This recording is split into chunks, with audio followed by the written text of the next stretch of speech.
2025 को बडा दशैं है साथै तिहारको शुभकामना शुभेच्छा चढाउन चाहन्छु जिल्ला युवा अध्यक्षको तर्फबाट।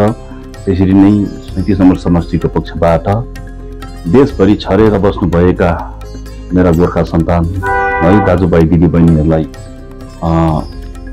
यस 2025 को बडा दशैं है र शान्ति सुख र समृद्धिले मनाइदिया जाओस् है। जसरी 2024 मा एउटा राम्ररी मनाएर आएको थियो हाम्रो जाति हाम्रो कम्युनिटीले, र मलाई पूर्ण आशा छ, पूर्ण विश्वास छ यसपालि पनि तपाईहरू राम्ररी मनाइदिने र शान्तिले मनाउने है।